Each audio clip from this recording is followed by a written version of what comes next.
Chapter 14. The Lord spoke to Moses, saying, Speak to the children of Israel, that they turn back and encamp before Pihahiroth, between Migdol and the sea, before Baal-Zephon. You shall encamp opposite it by the sea.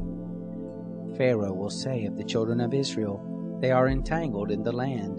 The wilderness has shut them in. I will harden Pharaoh's heart, and he will follow after them. And I will get honor over Pharaoh and over all his host, and the Egyptians shall know that I am the Lord. They did so. It was told the king of Egypt that the people had fled, and the heart of Pharaoh and of his servants was changed towards the people, and they said, What is this we have done, that we have let Israel go from serving us? He made ready his chariot and took his army with him, and he took 600 chosen chariots, and all the chariots of Egypt, and captains over all of them. The Lord hardened the heart of Pharaoh, king of Egypt, and he pursued after the children of Israel, for the children of Israel went out with a high hand. The Egyptians pursued after them, all the horses and chariots of Pharaoh, his horsemen and his army, and overtook them encamping by the sea, beside Pihahiroth, before Baal-Zephon. When Pharaoh drew near, the children of Israel lifted up their eyes, and behold, the Egyptians were marching after them, and they were very afraid. The children of Israel cried out to the Lord.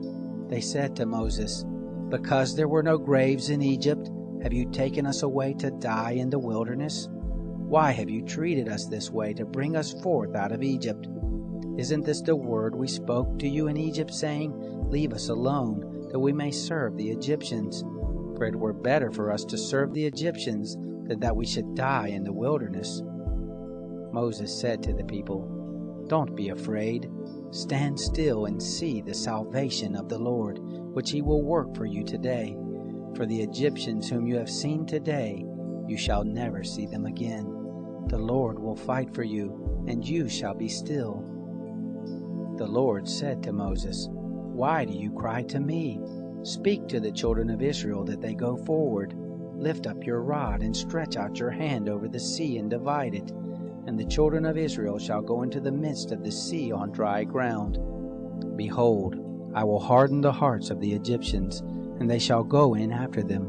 And I will get myself honor over Pharaoh, and over all his host, over his chariots, and over his horsemen. The Egyptians shall know that I am the Lord, when I have gotten myself honor over Pharaoh, over his chariots, and over his horsemen. The angel of God, who went before the camp of Israel, moved and went behind them, and the pillar of cloud moved from before them and stood behind them. It came between the camp of Egypt and the camp of Israel, and there was the cloud and the darkness, yet it gave light by night, and the one didn't come near the other all the night. Moses stretched out his hand over the sea, and the Lord caused the sea to go back by a strong east wind all the night, and made the sea dry land, and the waters were divided. The children of Israel went into the midst of the sea on the dry ground, and the waters were a wall to them on their right hand and on their left. The Egyptians pursued, and went in after them into the midst of the sea, all of Pharaoh's horses, his chariots, and his horsemen. It happened in the morning watch, that the Lord looked out on the host of the Egyptians through the pillar of fire and of cloud, and confused the Egyptian army. He took off their chariot wheels, and they drove them heavily, so that the Egyptians said, Let's flee from the face of Israel, for the Lord fights for them against the Egyptians.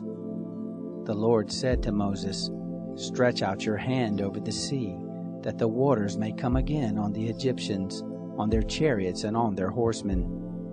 Moses stretched out his hand over the sea, and the sea returned it to its strength when the morning appeared, and the Egyptians fled against it.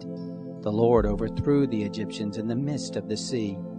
The waters returned and covered the chariots and the horsemen, even all Pharaoh's army that went in after them into the sea. There remained not so much as one of them. But the children of Israel walked on dry land in the midst of the sea, and the waters were a wall to them on their right hand and on their left. Thus the Lord saved Israel that day out of the hand of the Egyptians, and Israel saw the Egyptians dead on the seashore. Israel saw the great work which the Lord did to the Egyptians, and all the people feared the Lord, and they believed in the Lord and in his servant Moses.